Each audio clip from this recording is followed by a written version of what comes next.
Well, before you can cook up any good recipe, you have to think about the cookware and what you're going to be cooking in. And a lot of people have questions about that. Should they still have Teflon, still use it? Should they be switching out to stainless steel? What do you think? You've done some research about Teflon. Right. And first off, I'm not a chemical engineer, so what I have done is I've done research. And like you said, a lot of people are concerned. I don't know, when you go online, there's so much information, sometimes it's too much and you don't really know what to believe.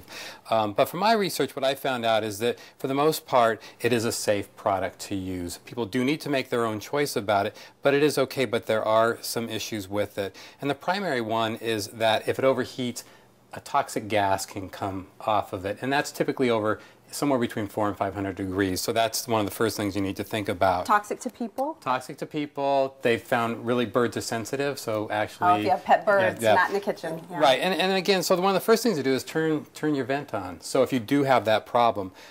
Second thing is make sure you don't leave your pan unattended. If you do, you can expect a fire or something else in any case. So primarily the first thing is how do you use the pan safely? And the first thing is that on the stove top you want to use just maybe up to a medium heat. You're not going to do really high heat sautéing. If you're burning oil and burning food, it's too hot. Okay, so that's going to be the first thing. The next thing is on the stove top is the tools you use. You don't want to use things that are going to scratch the Teflon. So plastic? Plastic works. You can use bamboo. You can use wood.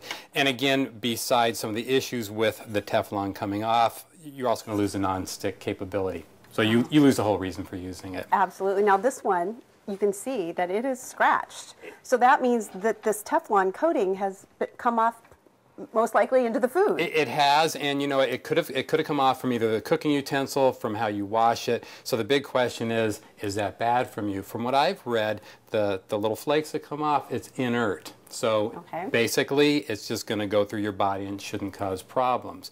Again, it's the gas that's really the problem. Okay. And always hand wash Teflon, correct? Always hand wash, nylon scrub. That's probably about the best for it. Going into the oven. The manufacturers say 500 is okay, but there's some independent research that does say 400. Most people don't cook above 400 anyway, so if it was myself, I would err on the side of caution. So there's other type of cookware you should probably use if you cook at a higher heat. There are definitely a few options. The first one is to go back to stainless steel, use a little bit of extra oil. Unfortunately, that's kind of defeating the purpose of this, but that is something that works. Another pan is to have an enameled cast iron pan. They definitely have pretty good non-stick properties, but they're really heavy and they're very expensive.